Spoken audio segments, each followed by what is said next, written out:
students, welcome back to your online video classes. Hopefully all of you are doing good and taking care of yourself.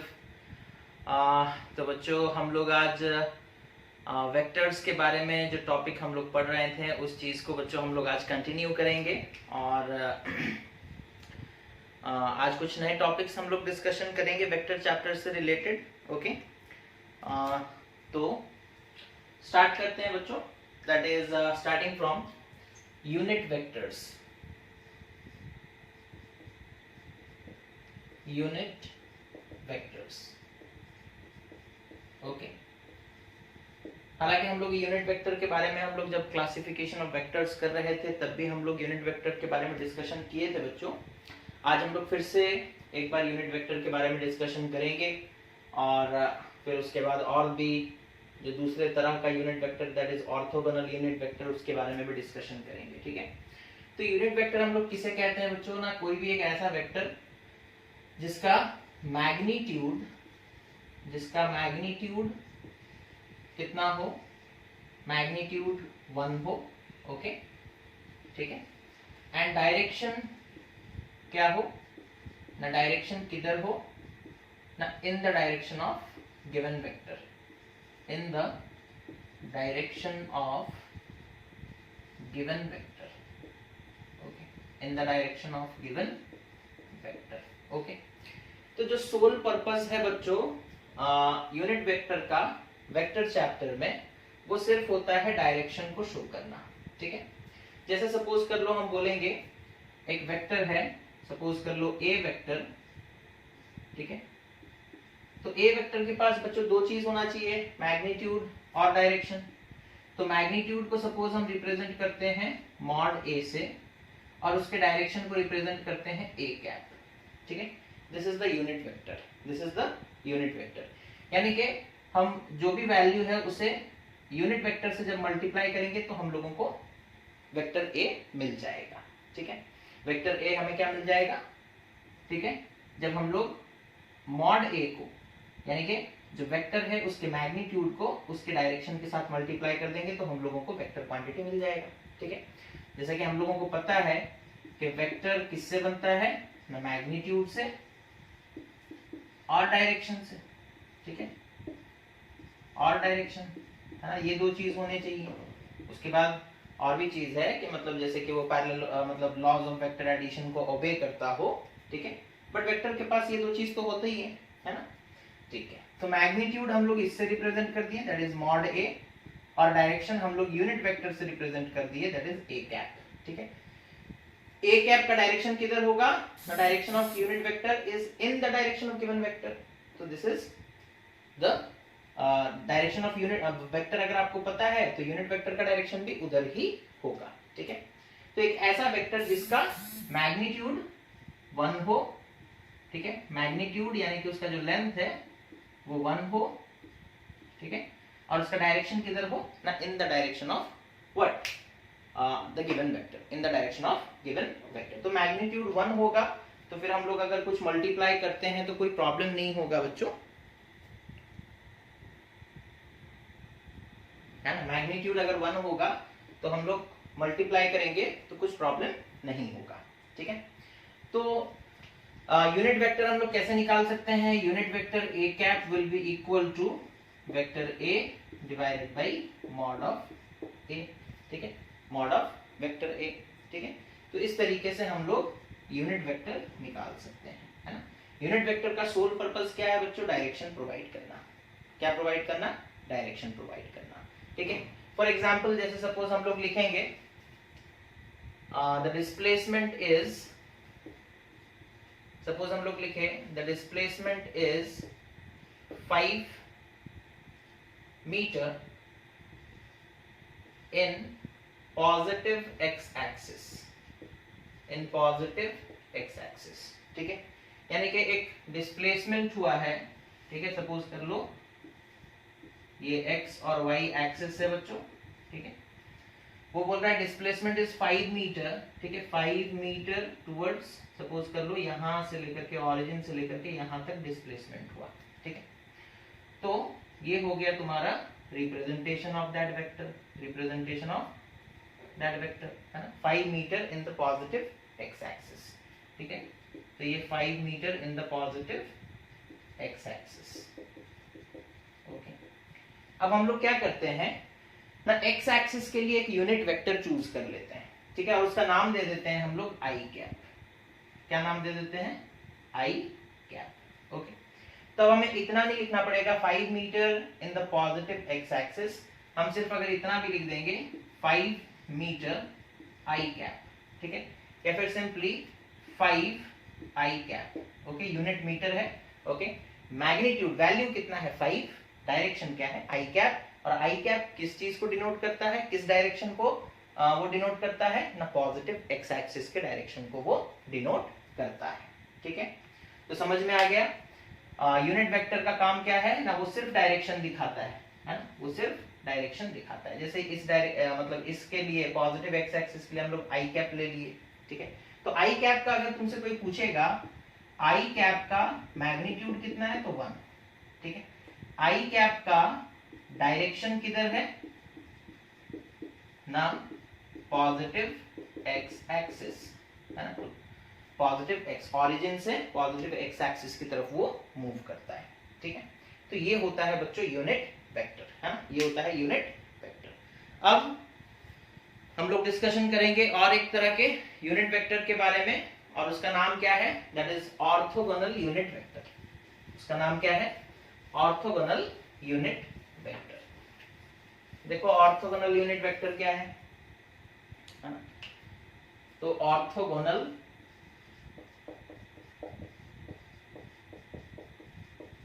Unit vector, orthogonal unit vector, ठीक है। Orthogonal का मतलब होता है बच्चों perpendicular, है ना। ऑर्थोगोनल का मतलब क्या होता है? That is perpendicular, okay, perpendicular, ठीक है। अच्छा, अब हम लोग क्या करते हैं ना, डायरेक्शंस को इजीली समझाने के लिए हम लोग जनरली आप जानते होंगे 3 डायमेंशंस हम लोग यूज करते हैं, ठीक है। ऐसे तो ज्यादा डायमेंशंस होते हैं, लेकिन 3 डायमेंशंस को हम लोग ज्यादा यूज करते हैं, 3D, और जब 2D को रिप्रेजेंट करना हो तो 2 डायमेंशन यूज करते हैं। तो सपोज ये x, ये सपोज y, ये सपोज z, ठीक है। तो x y z ये 3 डायमेंशन है, x axis, y axis and z axis, ठीक है। अच्छा, अब यहाँ पर देखो ऑर्थोगोनल यूनिट वेक्टर्स यानी कि perpendicular vectors generally i cap, j cap and k cap से जाने जाते हैं, ठीक है। i cap, j cap and k cap से। अब i कैप क्या है? i कैप एक यूनिट वेक्टर है इन the direction of positive x axis, जिसका मैग्नीट्यूड कितना है?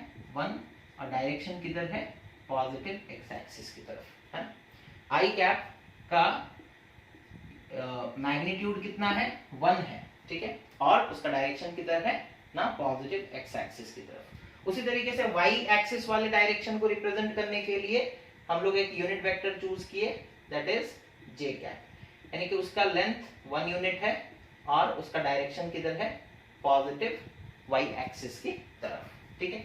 उसी तरीके से हम लोग z एक्सिस में, z एक्सिस के डायरेक्शन को शो करने के लिए हम लोग क्या करते हैं ना, एक वेक्टर लेते हैं जिसका वैल्यू मैग्नीट्यूड 1 यूनिट होता है और डायरेक्शन किधर होता है? Towards the positive z axis, that is i cap, j cap and k cap. तो अब से आप लोग जान जाओ, जहां पर i कैप आएगा मतलब x एक्सिस, जहां पर y cap sorry j cap आएगा मतलब y एक्सिस, और जहां k कैप आ गया मतलब वो किस डायरेक्शन को रिप्रेजेंट कर रहा है ना, z एक्सिस वाले डायरेक्शन को वो रिप्रेजेंट कर रहा है, ठीक है। तो orthogonal unit vectors are what ना, the unit vectors which are mutually perpendicular to each other, okay, the unit vectors which are mutually perpendicular to each other are known as orthogonal unit vectors, okay. The unit vectors which are mutually perpendicular to each other, okay, perpendicular to each other are known as orthogonal unit vectors, okay, और base vectors भी इन्हें कहा जाता है, base vectors, okay. And physics में हम लोग 3 ही unit vectors को यूज करेंगे बच्चों, है ना, बिकॉज हम लोग ज्यादा से ज्यादा जो फिजिक्स पढ़ेंगे वो 3 डायमेंशन तक ही लिमिटेड है, ठीक है। तो 3 डायमेंशंस के 3 डायरेक्शंस को दिखाने के लिए आई कैप, जे कैप एंड के कैप का हम लोग इस्तेमाल करेंगे, ठीक है। What is the meaning of I cap? It is a unit vector in the direction of positive x-axis. What is the meaning of j cap? It is a unit vector in the direction of positive y-axis. And what is the meaning of k cap? It is a unit vector in the direction of positive z-axis. अगर negative x-axis की तरफ होगा तो minus आई cap, है ना। अगर एक unit vector आप लेते हो in the direction opposite to x-axis, ठीक है, पॉजिटिव x-axis, नेगेटिव x-axis की तरफ लोगे तो माइनस आई कैप। माइनस आई कैप किसको रिप्रेजेंट करेगा? नेगेटिव एक्स एक्सिस वाले डायरेक्शन को, ठीक है। उसी तरीके से माइनस जे कैप मतलब नेगेटिव वाई एक्सिस, माइनस के कैप मतलब नेगेटिव जेड एक्सिस, ओके। तो ये है बच्चों ऑर्थोगोनल यूनिट वेक्टर्स, ओके, इतना समझ में आ गया। उसके बाद रिजोल्यूशन ऑफ वेक्टर्स, है ना। उसके बाद हम लोग क्या पढ़ेंगे? That is resolution of vector into 2 perpendicular components, okay. Resolution of vectors into 2 perpendicular components, okay.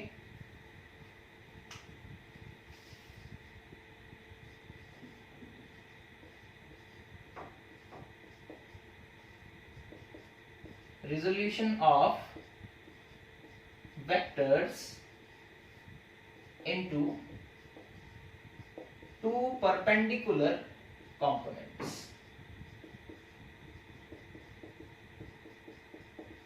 ठीक है, into 2 perpendicular components, या फिर इसे perpendicular components भी कहते हैं बच्चों और rectangular components भी बोलते हैं। क्या बोलते हैं?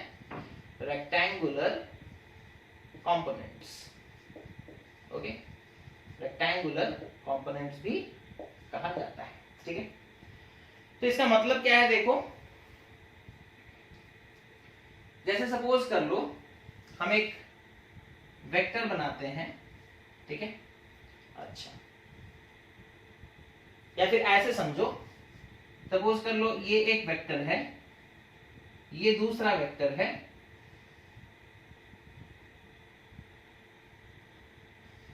ठीक है। ये 2 vectors A vector and B vector, इन दोनों को बच्चों जब हम लोग जोड़ते हैं तो एक रिजल्टेंट वेक्टर मिलता है, ठीक है।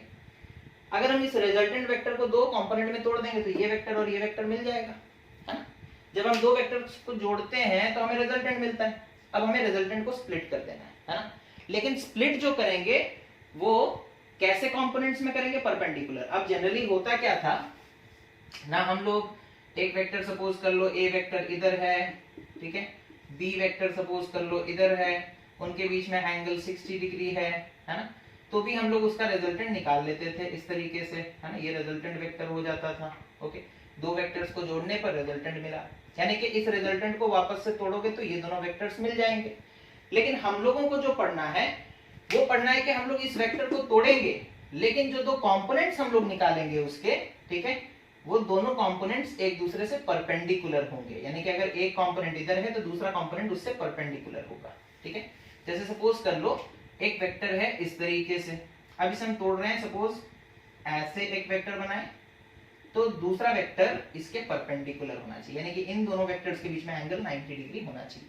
तो उसे हम लोग कहते हैं resolution of vectors into perpendicular components और रेक्टेंगुलर कंपोनेंट्स। ये काफी यूजफुल होता है ना। जब हम लोग रेक्टेंगुलर कंपोनेंट्स या परपेंडिकुलर कंपोनेंट्स में तोड़ देते हैं तो इसके काफी ज्यादा यूजेस हम लोग देखते हैं। फोर्स वगैरह के चैप्टर जहां पर रहते हैं वहां पे फोर्स, वेट, इन सबको डिवाइड करना होता है, मतलब कितना नीचे की तरफ एक्ट कर रहा है, कितना इतने एंगल पर एक्ट कर रहा है, वो सारा चीज हम लोगों को निकालने में बड़ा आसान हो जाता है ना। तो इसी को बच्चों हम लोग कहते हैं रेक्टेंगुलर कंपोनेंट्स, ठीक है। तो रेक्टेंगुलर कंपोनेंट्स हम लोग निकालेंगे कैसे, उस चीज को देखो। जैसे सपोज कर लो एक वेक्टर है एक्स वाई प्लेन में, ठीक है,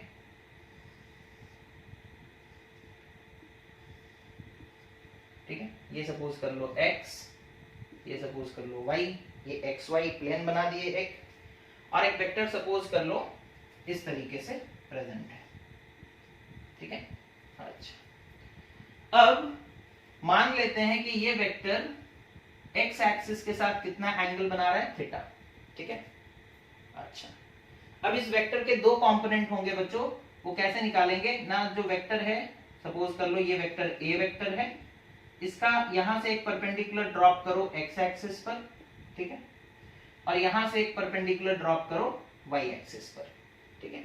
इस तरीके से हम लोग परपेंडिकुलर ड्रॉप किए। यहां से यहां तक का जो वैल्यू आया है सपोज उसे हम बोलते हैं ए एक्स, ठीक है, और यहां से यहां तक का जो वैल्यू आया है बच्चों सपोज उसे हम बोलते हैं ए वाई, ठीक है, क्या बोलते हैं, A Y, this is A X and this is A Y.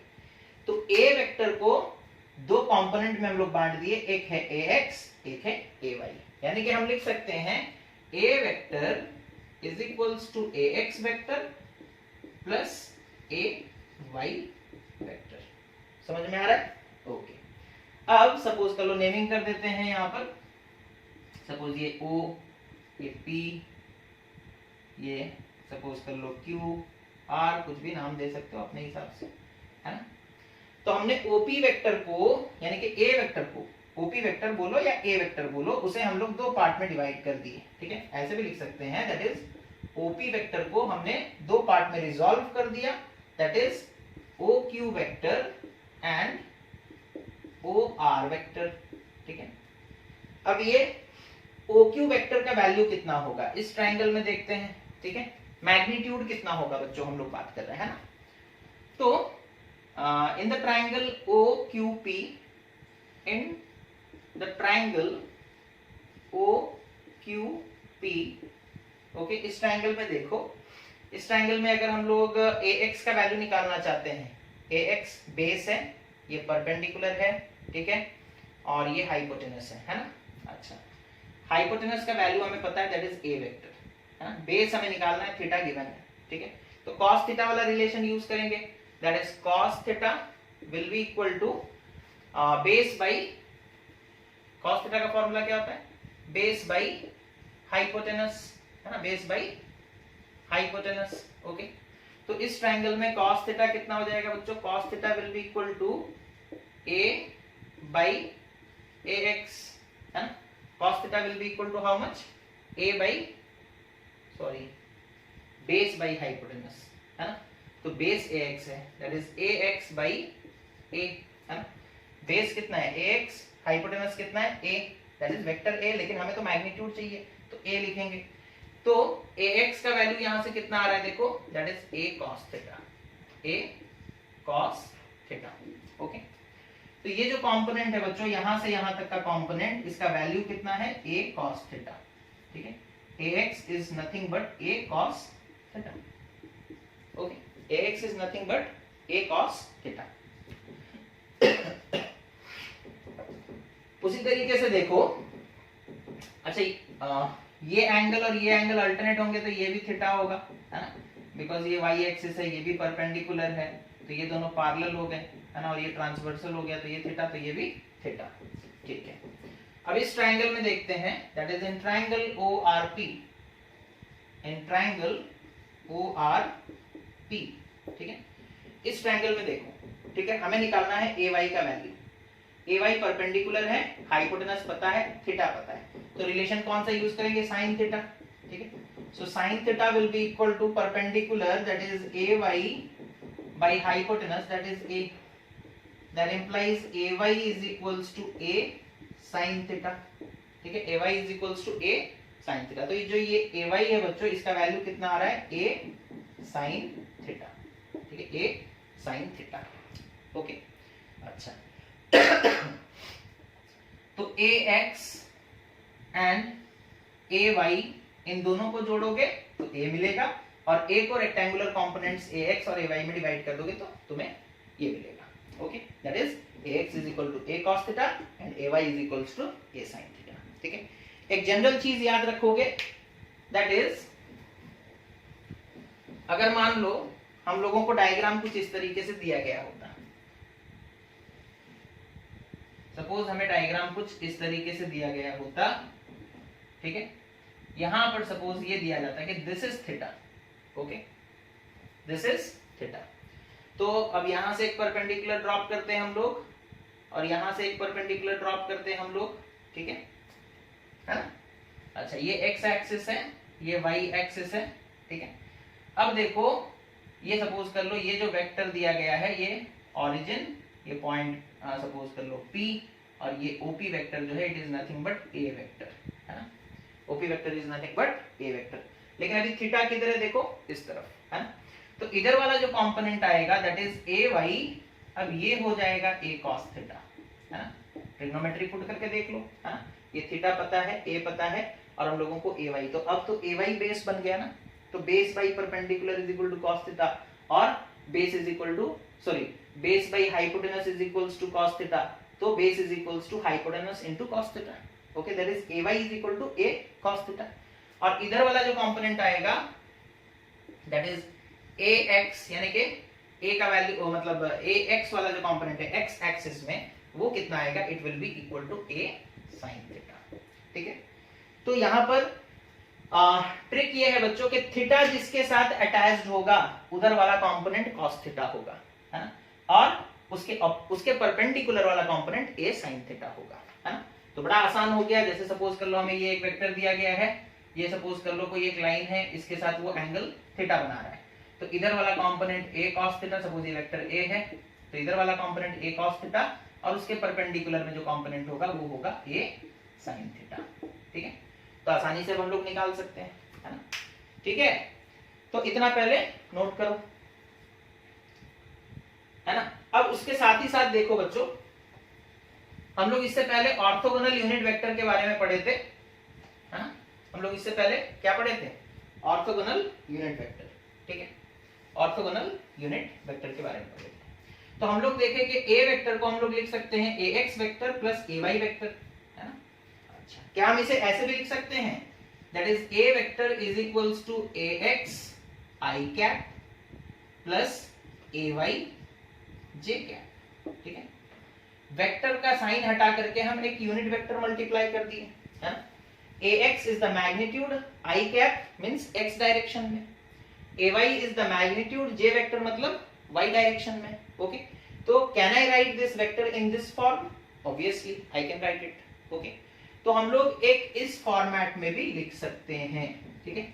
ऐसे रिप्रेजेंटेशन को बच्चों हम लोग क्या कहते हैं, कार्टेशियन फॉर्म ऑफ वेक्टर, है ना, कार्टेशियन फॉर्म ऑफ वेक्टर, है ना। वेक्टर को कार्टेशियन, आई मतलब एक्स कंपोनेंट वाई कंपोनेंट, इस तरीके से हम लोग रिप्रेजेंट कर रहे हैं, है ना। इसी तरीके से सपोज कर लो अगर सपोज कर लो हमें एक, यहां तो क्या हो रहा था, एक्स वाई प्लेन में एक वेक्टर था, है ना, एक्स वाई प्लेन में था। अगर सपोज कर लो कोई वेक्टर है, ठीक है। अब यहां पर डायग्राम बनाकर समझाना बड़ा मुश्किल है, 3 डायमेंशनल फिगर, ओके। अब आप समझ गए होगे, कंसेप्ट बस समझ लो कि तुम्हारा मतलब क्या बोलते हैं, जो कंपोनेंट्स निकलते हैं, एक AX कंपोनेंट होगा, एक AY कंपोनेंट होगा, यानी कि एक X डायरेक्शन में, I कैप के डायरेक्शन में, एक J कैप के डायरेक्शन में। और अगर सपोज कर लो एक वेक्टर स्पेस में है ना, सपोज कर लो A vector is drawn in space, ठीक है, किसी प्लेन में नहीं, एक स्पेस में है, प्रेजेंट है, ठीक है। अगर कोई भी वेक्टर स्पेस में प्रेजेंट है बच्चों, तो उसके जो कंपोनेंट्स है वो तीनों एक्सिस में होंगे, यानी कि एक्स एक्सिस में भी होंगे, वाई एक्सिस में भी होंगे, और जेड एक्सिस में भी होंगे, ठीक है। तो अगर कोई एक वेक्टर है जो तीनों एक्सिस में प्रेजेंट है, ठीक है, तो उसके 3 कंपोनेंट्स होंगे। उसके कितने कंपोनेंट्स होंगे, 3 कंपोनेंट। सपोज कर लो एक वेक्टर ए वेक्टर है और वो 3 डायमेंशनल स्पेस में एग्जिस्ट करता है, 3 डायमेंशनल स्पेस में एग्जिस्ट करता है। तो तब हम लोग बच्चों ए वेक्टर को कैसे रिप्रेजेंट कर सकते हैं ना, AX I cap plus AY J cap plus AZ K cap, ठीक है, AZ K कैप, ठीक है। बिकॉज Z एक्सिस का डायरेक्शन रिप्रेजेंट करने के लिए K कैप, और AZ हो गया उसका मैग्नीट्यूड, AZ हो गया उसका मैग्नीट्यूड, ठीक है। AZ क्या हो जाएगा बच्चों, उसका मैग्नीट्यूड, ओके, अच्छा, तो इस तरीके से हम लोग लिख सकते हैं, ठीक है। तो इस चीज को नोट करो।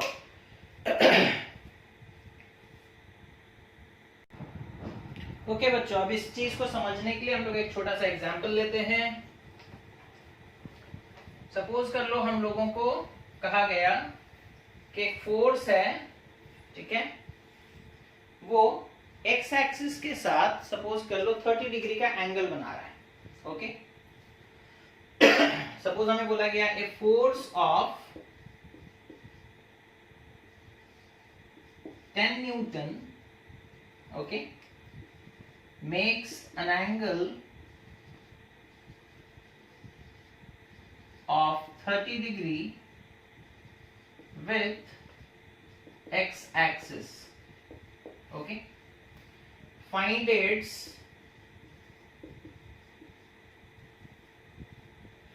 the component of force, find the component of force along x axis and y axis, okay.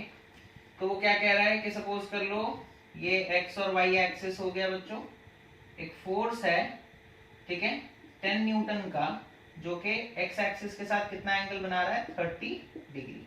तो उसके दो कंपोनेंट होंगे, एक होगा ax और एक कंपोनेंट कितना हो, क्या होगा, ay, ठीक है। तो अब एंगल किधर है, थीटा का वैल्यू 30 डिग्री दिया है और थीटा इधर x के साथ अटैच्ड है ना। तो ax का वैल्यू कितना हो जाएगा बच्चों, सॉरी f से डिनोट कर देते हैं, दैट इज fy और fx, ठीक है। तो fx का वैल्यू कितना हो जाएगा, that is f cos theta, ठीक है।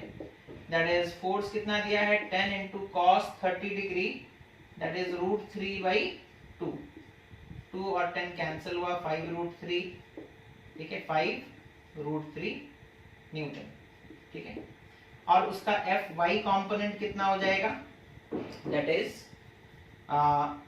F sin थीटा, ठीक है, जो कि कितना होगा, which will be equal to 10 into sin 30 degree कितना होता है बच्चों, हाफ होता है, तो ये कैंसिल हो गया 5, तो आ रहा है कितना, 5 न्यूटन, 5 न्यूटन। यानी कि इसका मतलब ऐसे भी आप समझ सकते हो कि एक फोर्स अगर 5 न्यूटन का इधर लग रहा है, एक फोर्स अगर सपोज कर लो 5√3 न्यूटन का इधर लग रहा है, तो उनका रिजल्टेंट कितना आएगा ना, 10 न्यूटन, ठीक है, कितना आएगा, 10 न्यूटन। तो इस तरीके से भी समझ सकते हो। तो ये है एक छोटा सा application of resolution of A vector into perpendicular components, ठीक है, ओके। अब इसके बाद हम लोग पढ़ेंगे बच्चों पोजीशन वेक्टर। इसके बाद हम लोग क्या पढ़ेंगे, पोजीशन वेक्टर। पोजीशन वेक्टर क्या होता है उस चीज को हम लोग जानेंगे, ठीक है, okay. Position vector,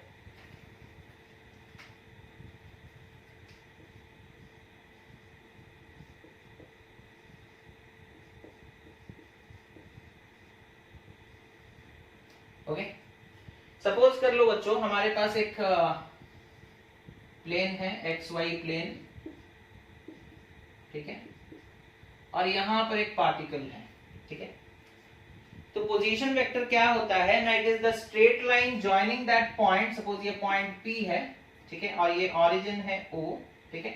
the straight line joining the point from origin, okay, from origin is the position vector, is the position vector। अब इस पॉइंट के दो कोऑर्डिनेट्स होंगे, that is let it be x, y, let it be x, y। और position vector को हम लोग r vector से रिप्रेजेंट कर सकते हैं, है ना। r वेक्टर जनरली यूज किया जाता है, इसीलिए हम r लिख रहे हैं, ठीक है।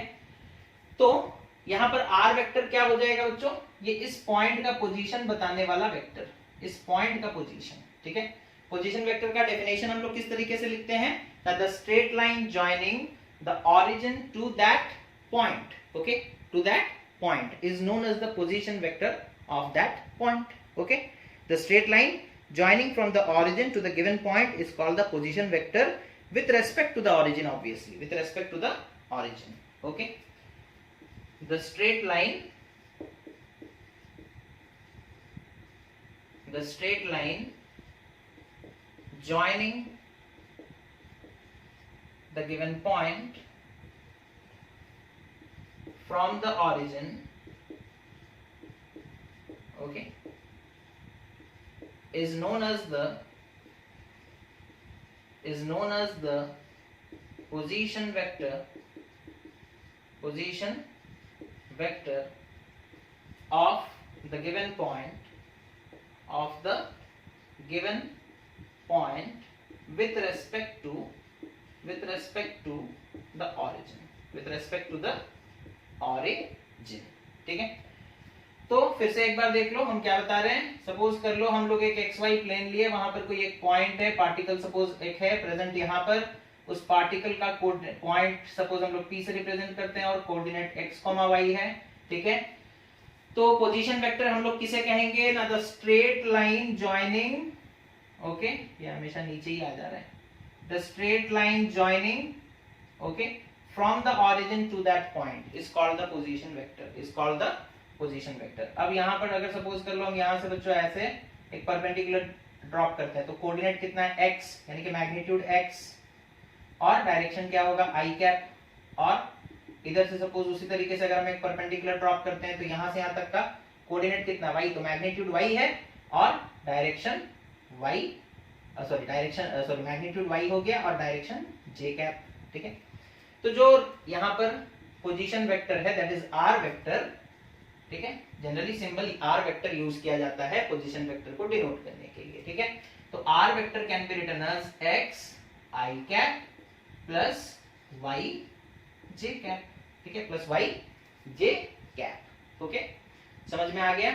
अब इसी तरीके से सपोज कर लो हमारा पार्टिकल, अभी हम लोग देखे थे कौन से प्लेन में था, particle was in xy plane, है ना, कौन से प्लेन में था, xy प्लेन, ठीक है।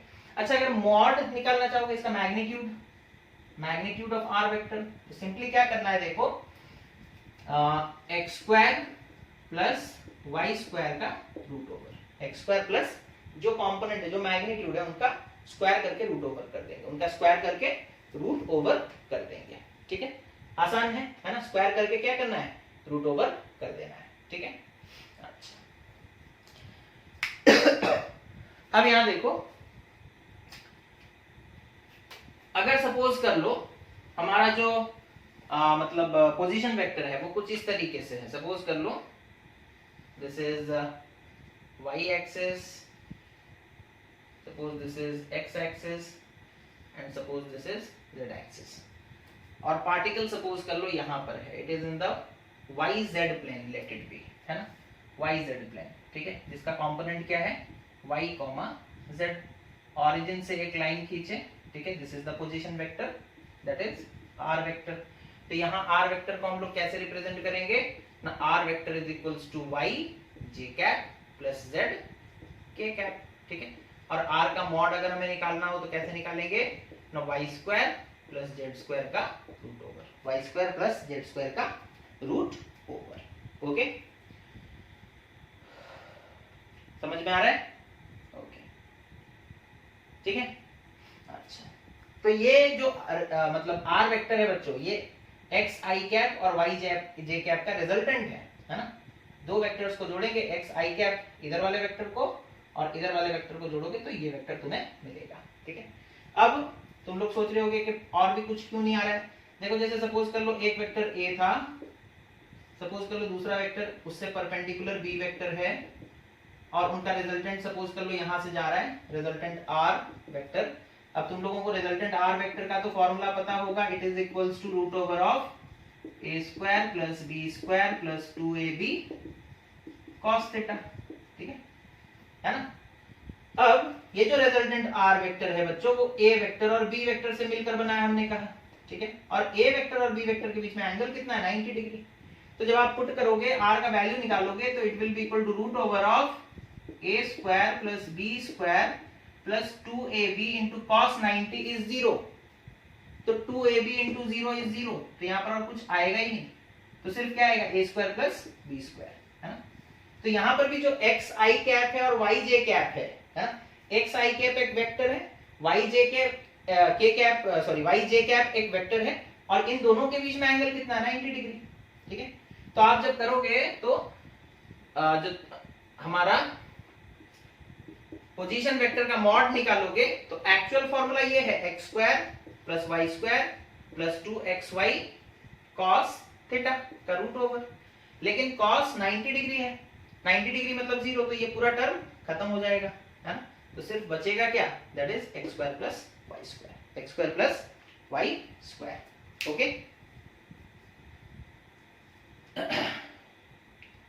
या फिर ऐसे भी याद रख सकते हो, that is I cap dot J cap, यानी कि आई कैप और जे कैप को मल्टीप्लाई करेंगे। ठीक है, आई कैप इंटू जे कैप अगर करेंगे बच्चों तो क्या होगा ना, रिजल्ट 0 हो जाएगा, बिकॉज एंगल कितना है 90 डिग्री, और cos 90 डिग्री का वैल्यू कितना होता है ना 0। cos 90 डिग्री का वैल्यू कितना होता है ना 0। ओके, तो पोजीशन वेक्टर क्या है समझ में आ गया। पोजीशन वेक्टर मतलब सपोज कर लो एक पार्टिकल किसी एक पर्टिकुलर पोजीशन पर है किसी एक प्लेन में। ठीक है, तो ऑरिजिन से एक लाइन ड्रॉ करेंगे, स्ट्रेट लाइन उस पॉइंट तक। ठीक है, तो हम लोगों को एक वेक्टर मिलेगा, है ना। वेक्टर को हम लोग कैसे रिप्रेजेंट करते हैं, एक लाइन बनाते हैं, एक एरो देते हैं, दिस इज वेक्टर, है ना, रिप्रेजेंटेशन ऑफ वेक्टर। ओके, तो हम लोगों को एक वेक्टर मिलेगा। अब उस वेक्टर को हम लोग एक्स आई कैप वाई जे कैप या फिर वाई जे कैप जेड के कैप इस तरीके के फॉर्मेट में रिप्रेजेंट कर सकते हैं, है ना। ये ज्यादा कन्वीनियंट होता है हम लोगों को लिखने के लिए भी और सॉल्व करने के लिए भी। ठीक है, तो ये हो गया बच्चों पोजीशन वेक्टर, है ना। अच्छा, अब उसके बाद हम लोग बात करेंगे डिस्प्लेसमेंट वेक्टर के बारे में। इसके बाद हम लोग किसके बारे में बात करेंगे बच्चों, इसके बाद देखो बच्चों हम लोग डिस्कशन करेंगे डिस्प्लेसमेंट वेक्टर के बारे में। किसके बारे में ना, displacement vector. Okay, displacement vector. Okay, जैसे सपोज कर लो बच्चों एक प्लेन हम लोग चूज करते हैं, suppose X Y plane choose कर रहे हैं, वाई जेड प्लेन भी हो सकता है। ठीक है, एक्स जेड प्लेन भी हो सकता है, हम लोग एक्स वाई प्लेन चूज कर रहे हैं। ठीक है, और एक्स वाई प्लेन में सपोज कर लो when time is equals to T. Okay, जब टाइम टी है तो पार्टिकल का पोजीशन क्या है ना, particle is at P1 point जिसका कंपोनेंट है x1, y1। ठीक है, जब टाइम t है सपोज कर लो जो पार्टिकल है वो P1 पॉइंट पर है। ठीक है, वो कहां पर है, P1 point, suppose P1 point यहां पर है। ठीक है, और इस P1 पॉइंट का कोऑर्डिनेट कितना है बच्चों ना, x1, y1। ठीक है, अच्छा, अब कुछ देर के बाद सपोज कर लो when time is equals to T dash, particle moves to a new point, suppose कर लो point P2 whose coordinates are x2, y2। Okay, तो सपोज पार्टिकल मूव करता हुआ यहां पहुंच गया, सपोज यहां पहुंच गया। ठीक है, this is point P2 whose coordinates are x2, y2। Okay, हम लोगों को पूछा फाइंड द डिस्प्लेसमेंट और find the displacement vector. Find the displacement vector. ठीक है, फाइंड द डिस्प्लेसमेंट वेक्टर, है ना। बहुत दिन से हम लोग पढ़ते थे डिस्प्लेसमेंट एक वेक्टर क्वांटिटी है ना। आज हम लोग डिस्प्लेसमेंट वेक्टर कैसे निकाला जाता है उस चीज को सीखेंगे।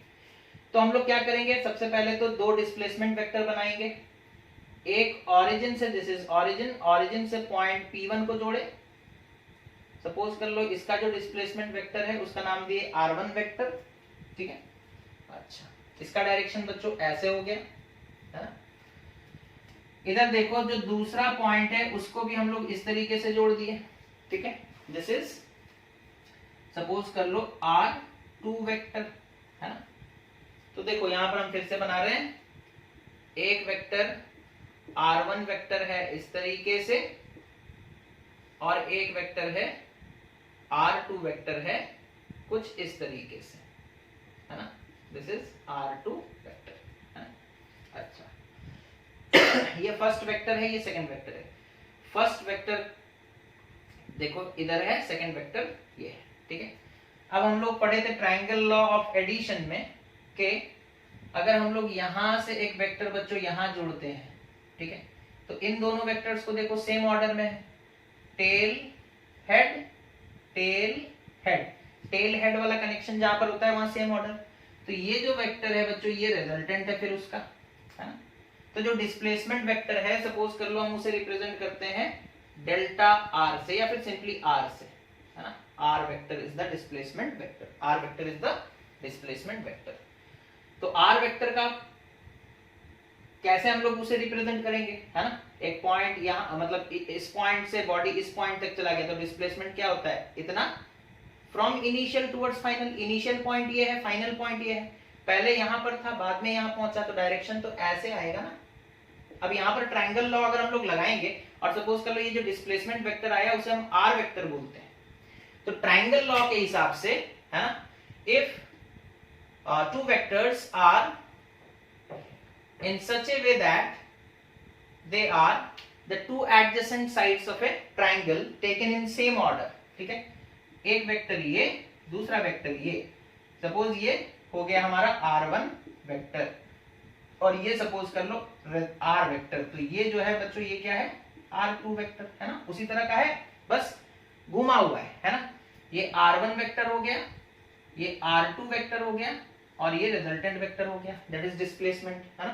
तो ये इनिशियल पॉइंट है बच्चों, ये फाइनल पॉइंट है, यहां से यहां जोड़ते हैं, ठीक है। देखो R1 वेक्टर और जो R वेक्टर अभी आया है डिस्प्लेसमेंट वेक्टर, इन दोनों का ऑर्डर सेम है और ये ऑपोजिट ऑर्डर है। तो अकॉर्डिंग टू ट्रायंगल लॉ, है ना, according to triangle law of addition, according to triangle law of vector addition, ठीक है, according to triangle law of vector addition, I can say that R1 vector plus R vector is equals to R2 vector, और जो R vector है बच्चों, जो displacement vector है, it is equals to R2 vector minus R1 vector, ठीक है। That is final point minus initial point करते थे, यहाँ final vector that is the R2 vector and initial vector that is the R1 vector. तो displacement vector is equal to R2 vector minus R1 vector. अच्छा R2 vector को हम लोग लिख कैसे सकते हैं, R2 vector is equals to x2 i cap plus y2 j cap. R2 vector का कोऑर्डिनेट कितना है, x2 y2, तो R2 वेक्टर को हम लिख सकते हैं x2 i cap plus y2 j cap. और R1 वेक्टर को हम कैसे लिख सकते हैं, it is equals to x1 i cap plus y1 j cap, okay, x1 i cap plus y1 j cap. तो अब इन दोनों को सब्ट्रैक्ट करेंगे तो हमें मॉड r मिलेगा, है ना। तो that is the displacement vector, यानी कि r vector it is equals to R2 vector minus R1 vector, ठीक है, R2 vector minus R1 vector. R2 vector कितना है बच्चों, that is x2 i cap plus y2 j cap minus R1 vector कितना है, that is x1 i cap plus y1 j cap, okay. अच्छा like terms को like terms से, x वाले component को x वाले कंपोनेंट से सब्ट्रैक्ट कर सकते हो, y वाले कंपोनेंट को y वाले, तो x2 और x1 सब्ट्रैक्ट होंगे, that is x2 minus x1, ठीक है, और direction i cap minus sorry plus y2 minus y1 और डायरेक्शन किधर होगा j कैप, ठीक है। अब अगर हमें कोई बोलेगा बच्चों x2 माइनस x1 का एक वैल्यू होगा, सपोज कर लो वो x है, तो x i cap plus y j cap, है ना। x2 जैसे सपोज कर लो 6 और x1 सपोज कर लो 3, तो 6 माइनस 3 इज 3, तो 3 i कैप, है ना, तो हम x लिख दिए, या फिर आप चाहो तो x2 minus x1 i cap इसी फॉर्म में रहने दो, ठीक है।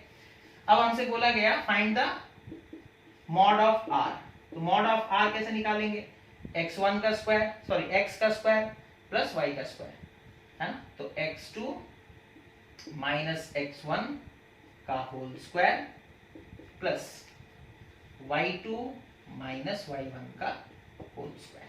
ठीक है, याद है हम लोग कैसे निकालते थे? सपोज हमें a वेक्टर का मॉड निकालना है तो हम कैसे निकालते थे ना, ax का स्क्वायर प्लस ay का स्क्वायर का रूट ओवर, है ना?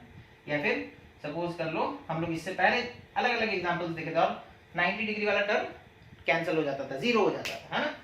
तो यहाँ पर x2 minus x1 is nothing but A value. Okay, हम लोग एक एग्जांपल लेकर के समझते हैं। ठीक है, एक एग्जांपल ले लेते हैं, ज्यादा क्लियर हो जाएगा। Okay, displacement vector. ओके, तो यहां देखो एक एग्जांपल लेते हैं बच्चों।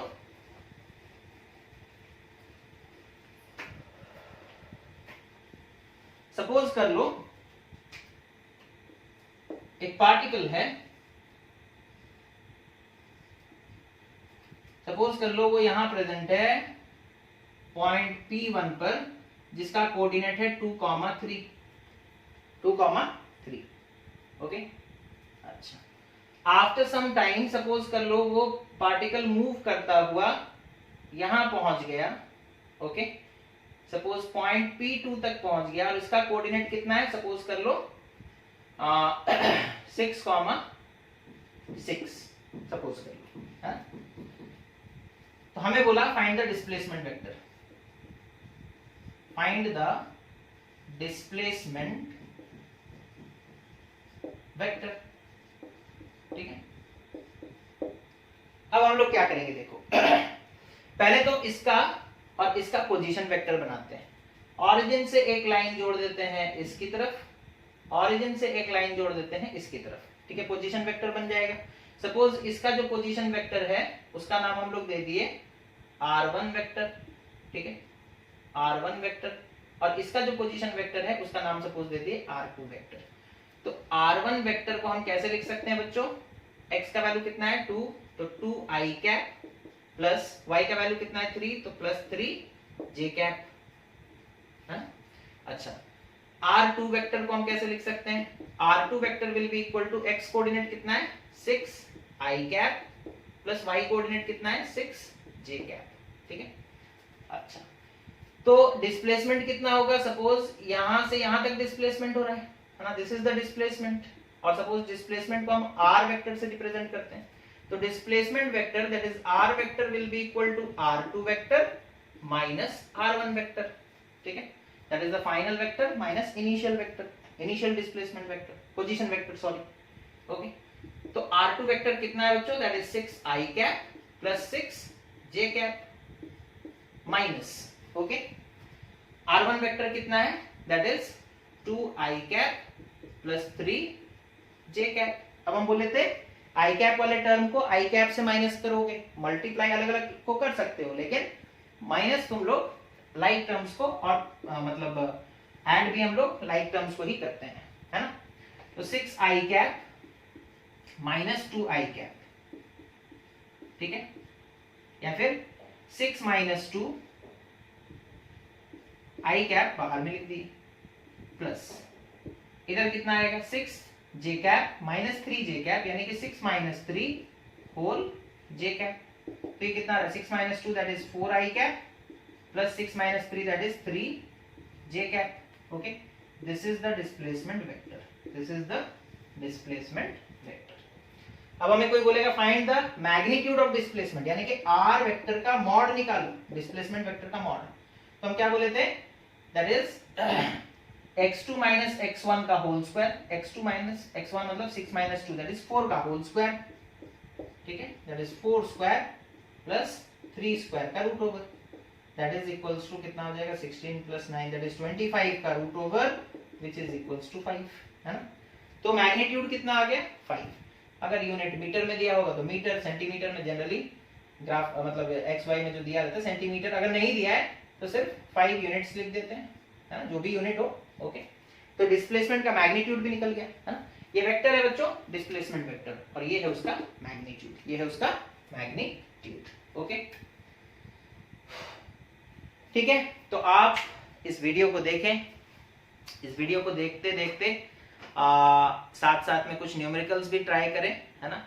और अगर एक बार में थोड़ा डिफिकल्टी फेस होता है तो दोबारा देखें, बुक फॉलो करें, है ना, बुक को फॉलो करें ताकि मतलब अगर कोई चीज़ छूट भी जा रहा है, छूट गया है, तो उस चीज़ को आप लोग समझ सकते हैं। बेसिक फंडामेंटल कंसेप्ट जो है हम लोग यहाँ पर कवर कर चुके हैं, ठीक है, और कुछ उसके एप्लीकेशंस भी देख चुके हैं।